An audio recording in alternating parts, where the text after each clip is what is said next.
سلااوڕێز پرسیاری ئەوەڵ شەڕی ئێران و ئیسرائیل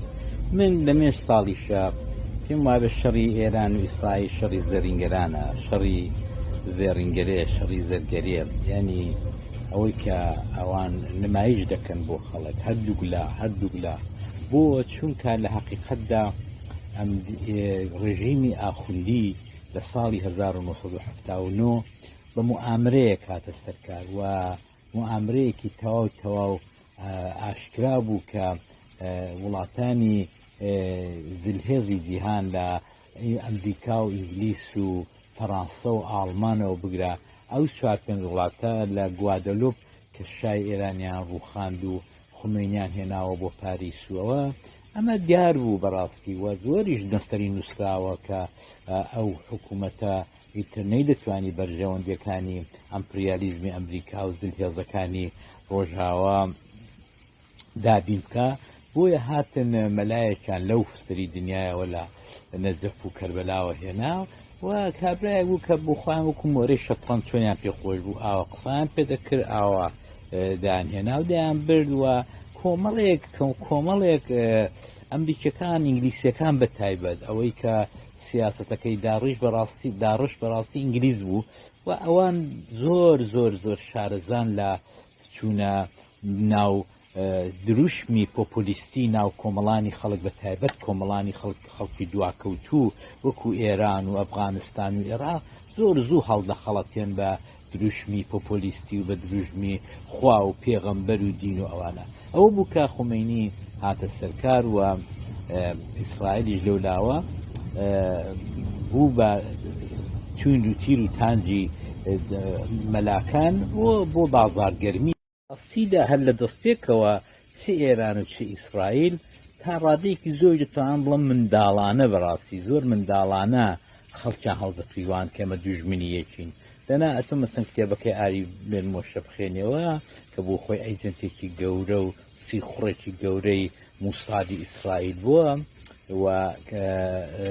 کتێبەکەی دە و ئاخیاندا بڵاو بووە ئەو بۆ خۆی باسیەوە دەکا کە چۆنیان یارمەتی ئێرانێ کردووە، چۆنیان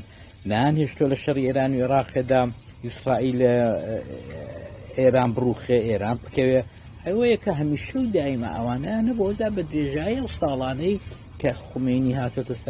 جمهوری ئیسلامی هاتۆتە سەرکار ئەوان یارمەتی چەکخینیان داوە، یارمەتی لۆجستیکیان داوە، زۆر یارمەتی سیخوڕی یارمەتی ئێستاشی ئەگەر لەگەڵ بێت بەشی زۆری ئەیجنت و سیخوڕەکانی ئیسرائیل لە ناو قوتارەدا دەژین و زۆربەی ئێرانیەکانی بەشێکی زۆریان لەو سیخوڕانە بخوان ئەسڵ ئێرانین. ئەگە تو چاوێک لە تەڕادۆ تەلەڤیزیۆنی ئیسرائیلەشکەی دەبینی بەشێکی زۆر لە کاربندەکانی دەستگا مهمەکانی ئیسرائیل بە فارسی قسام دەکەن، فارسی دەزانن، قەدیم لە ئیسرائیل لە ئێرانێ بوون و لە ئێرانەوە چوونەوە ئیسرائیل. بەهەرحاڵ ئەمن زۆر گومانم هەیە لێ شەڕی ئێران و ئیسرائیل بە نمایش و بە سناریۆیەک دەزانم داوزە دەبێت لێ بخۆین نزانێ و سناریۆیانە لە پێناو چیدا بووە. حقیقەتێکە یەکەم ئەوان تارێت تا ئێستا کونێش پێیان وانیە کە جمهوری ئیسلامی ئەکسپای بۆ تاریخی مەسرفەکەی تەواو بوو. گە بە ڕەواڵەت باسی بکەینەوە ئەو جوورەی کە بڵاو بۆ ئەو جوورەی کە باسی ئەتۆم و باسی چێکی ئەتۆمی ئەوانە بەڵێ دەتوانین بڵین ئیسرائیل بە بەشێکی زۆر لە ئامانجەکانی گەیشتووە، بەڵام خودی ئیسرائیل نایە بۆی دروستکاتەوە بە ئیسرائیل بۆ خۆی خەرەبووی بۆ ناکاتەوە. ئەدێرەدا ئەوانە هەموو دەگەڕێتەوە سەر تیۆری و نەزەریەی موامرە بەڕاستی کە من زۆرم بڕوا پێێتی کە لە نێوانی ئێران و مەلاکان و ئاخوندەکان لە ساڵی 1970 هەتا ئێستا بەشێکی زۆری تۆریەکان تۆری موامرە و سیاسەتە و نوعێک سیاست ئەمریکا دەکات لەگەڵ ئێرانێکە بەشی زۆری موامرەیە ئەویش بە نیسبەت وڵاتانی عەرەبی خەلیجی دەوروبەری ئێرانێ کە ئێرانی وەکو پاسەوان و ژاندەرمێک لەسەر ڕێگایە داناوە بۆەوەی کە هەموویان بدۆشێ و تۆ دەبینی کە هەر لە ساڵی 1970 ئەو وڵاتە عەرەبیانە چیها چەک و تەقەبنی و شتیان لە محتاجی ئەمریکا بوون و کڕیویانە و بە ئەنواعی سێعری سەیر و عەجایب و خەیاڵی داوە ئەمریکا ئەوەی دەویست کە ئەو وڵاتانە بکاتە کۆیلەی خۆی و ئێستا تا ڕادەیەکی زۆر بەیان دۆشێت ئەوەی کە بە ئامانج گەیشتووە ئەمن هەر ئاوای دەبینم. شەڕی ئێران و ئیسرائیل هەرگیز تەواو نابێت، یعنی حتا ئەو ڕژیمە هەبێت، حتا ئەو بازاڕی زەرگەریە هەبێت لە نێوانی ئێران و ئەمریکا و بریتانیا و ئیسرائیل بە تایبەت، ئەو شەڕە هەر ئاوە قەدەر هەڵدەستێتەوە. ئەگەر شەڕەکە بە تەقەمەنی و بە تەیارە و بە پلەیستەیشن وشتی ئاواژ نەبێت، ئەوە شەڕەکە لە ڕووی میدیا و لە ڕووی رادیۆ تەلەڤیزیۆن و لە ڕووی ئەفکاری عمومیەوە ئەوە شەڕەکە زۆر قورسە. و ئەوانە هەرچیان لەو شەڕیدا چ بە میدیای بیکەن، چ بە سۆشیال میدیا بیکەن، چ بە ئیعلام بیکەن، خازاندی لێ دەکەن. خازاندەکەەوەی هەم خۆراکی ناوخە مثلا هەروە کاتێک مثلا لێیان دەقەومێ شەڕێک ساز دەکەن بۆەوەی کە دەناو خۆیاندا کێشەکە داپۆشن. مثلا ئێستا بنیامین نەتەنیاهو زۆر خراپی لێ قەوماوە، بەڵام ئەو شەڕە لەبیر خەڵکی بردەوە گەندەڵکاریەکانی و بۆ خراپەکەی بنیامین نەتەنیاهو. یا کاتێک کە مثلا ئێران مەلایە کارەکانی بۆ ناتە پێشەیە بودجەیان بۆ جێبەجێ نابێ، خەڵکی فەقیر و هەژاریان بۆ جێبەجێ نابێ و گەندەڵی گەیشتۆتە حەدی ئاعلا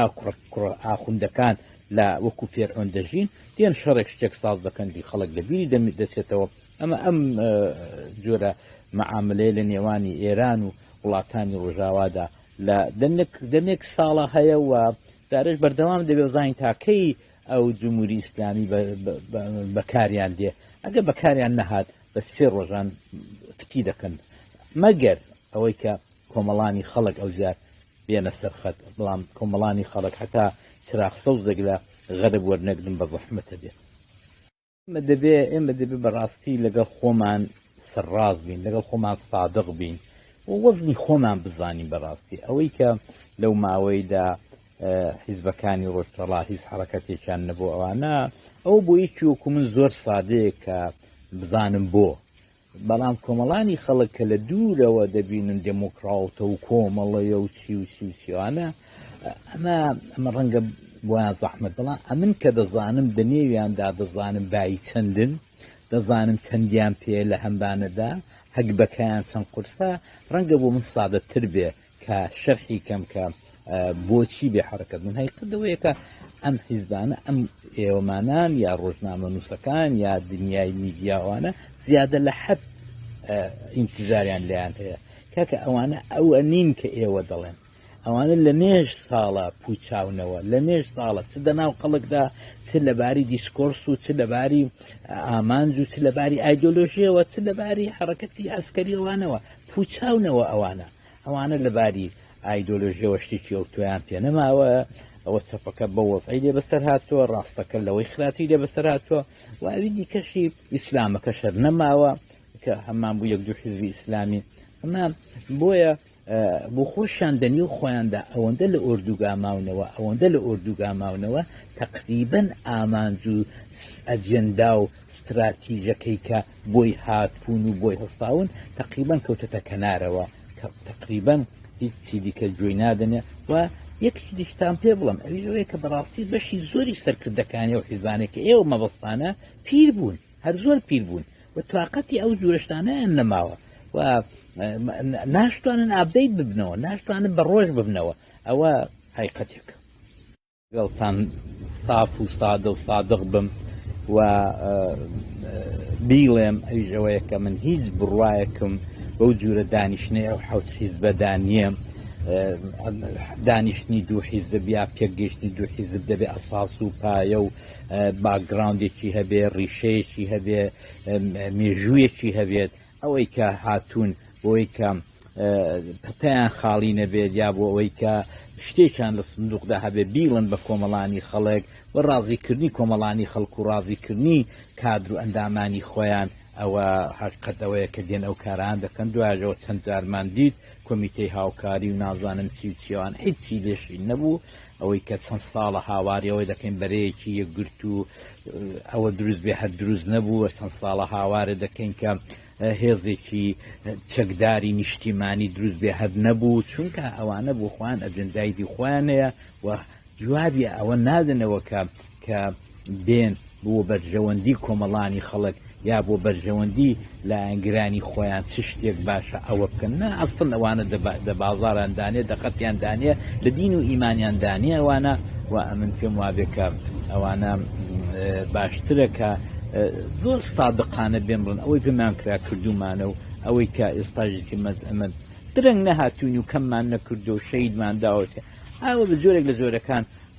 خۆیان ڕازیکەن خەڵکیش ڕازی بکەن و ئەوانە ئەمن هیچ بڕواایەکەم بۆ جوورە دانیشتانە نییە و ئەو دانیشتانە شەر وەکو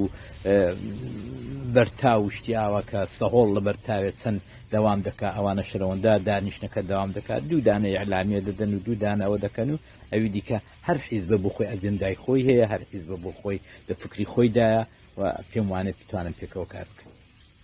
فەرمووتانە بۆ ڕۆژهەڵات چەندین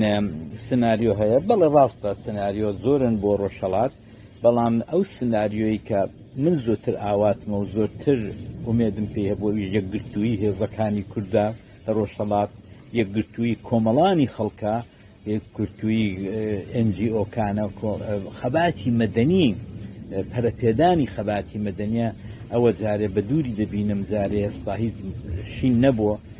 ئەوەی کە دووبارە بتوانی شۆڕشێکی وەکو شۆڕشی ژینا لەسەر جادەکان لەسەر شەقام وەڕێ بخەین ئەم حیزبانە پێم وابێ ئەویان تازە بۆ ناکرێ مەگەر خەڵک بۆ خۆی جنبشێکی خود بە خودی بێت و بێتە سوپرایزێک بۆ تاوی عالم ئەوە احتمالێکی زۆری تێدایە کە ئاخرەکەی کۆمەڵانی خەڵک لە بێنانی لە بێکارەبایی لە بێکاری لەوانە ئاخرەکەی بێتە ئێسخانیان وە جۆش بێن و بێنە سەرجادەکان و ئیتر وەکو یاخی پەلاماری دام و دەستگاکانی حکوومەت دەن ئەو جار بتوانێ مەسەلەن دەنێ ئەو شۆڕشەیدا دەنێ ئەو هەستانەیدا سەرکردە واقعیەکانی خەڵک و دی بکەون و بتوانن کە سەرکردایەتی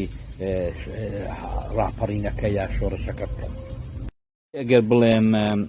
ئەو سناریوانەی باشوور یا ڕۆژاوا و هەرچەند سناریۆی یا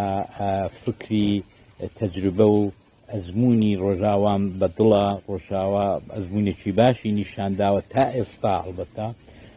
ئەگەر ئەوە ببێت ئەوە بەڵام ئێران لەگەڵ سووریا زۆری فەرقا ڕۆژهەڵات لەگەڵ ڕۆژاوا زۆری فەرقا هەم لەباری جیۆپۆلیتیکەوە هەم لەباری ڕابردۆوە هەم لەباری ترا حیزبەکانەوە کە تێدا ئەوەن ینی حیزبێکی سەقام گیری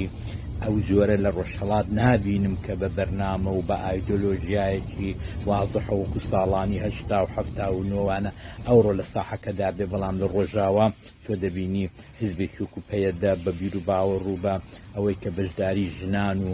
ئەوانە تا ڕادەیەکی زۆر هێژمۆنی و دروست کردووە هەتا ڕادەیەکی زۆر هێژمۆنیەکەی دنیای داگرتووە بەڵام من ئەوەی لە ڕۆژاوا لە ڕۆژهەڵاتدا نابینم دا بۆی ئەو سناریانە پێ زەحمەتە ئی باشووریش ئەمن دوعا دەکەم هەر نەبێت هەر دوعا دەکەم سناریۆی باشوور لە ڕۆژهەڵات هەر تێکرار نەبێتەوە چونکە زۆر تەجروبەیەکی خراپە من زۆر جار دەڵێم ئەگەر لە من پرسن باشترین تەجروبێ خراپترین تەجروبە و ئەزمموی کوردی سێ دەڵم ئەزمموی ئەو ساڵی ڕابردووی باشوورە و ئەگەر لێشم پرسن تا ئەم دقیقەیە ئەڵبەتە زیاتر نازانم باشترین ئەزمون چ بۆ دەڵم لەگەڵ هەمووی ئەو کەم و کوڕیانی کە هەیەە ئەزمموی ڕۆژاوان بەدڵە جا بۆیە ئەم باوەڕ ناکەم و ئەزمونانە بتوانن دووبارە تێکرار بنەوە لە ڕۆژهەڵات چونکە هەر شرایەتی هەر پارچەی شرایەتی زەمان و حاڵ و ژیۆپۆلیتیکی خۆی هەیە بۆیە ڕەنگە شتێکی تازە بێت کە ئێمە جارێ بیری لێ نەکەینەوە هەڵبەت لە ئیدامەی پێشوودا جوابی پێشومدا دەبێت ئەوە بڵم کە ڕەنگە یەکێک لە سناریۆ هەرە بە قۆتەکان ئەویش ئەوە بێت کە ڕژیم لە ئێرانە لە سەری ڕابڕوخێەوە لە سەری غەرب بیهەوێ تعدیلێک لەو نیزامەدا بداوە ئەو نیزامە بە جۆرێک لە جۆرەکان لە دنیادا لە ناو بچێت و ئیتر نازانم بەڕاستی ئەوە دەی کە ئەو ڕۆکانە پیشبینی کردن زۆر زەحمەتە هەڵبەت قسەکردن بەبێ زانیاری زانست هەیە هەموو کە زانستی هەیە دەتوانێت تحلیل بکە دەتوانێت فەلسەفە بڵێ دەتوانێت بەڵام هیچی ناگاتەوەی کە ئەتۆ زانیاری تەبێ لەسەر مۆزوعکە زانیاریش تۆ دەزانی کە لە دەستی دنیای غەرب و دەستگا جاسووسیەکانی دنیای استخبارات و ئەوانەدایە بۆیە ئەگەر زانیاری نەبێت وی چووک من کوا زانیاری دەست دەکەوێت کوا دەتوانێت لەو مقاماتە گەورانە نزیک بێتەوە کە زانیاریان پێیە و پلانی دواڕۆژی خاوەرمیانە و ڕۆژهەڵات و جیهانیان هەڵدەسوڕێنە هەیە و هەڵی دەسوڕێنن بۆ مزەحمەتە بە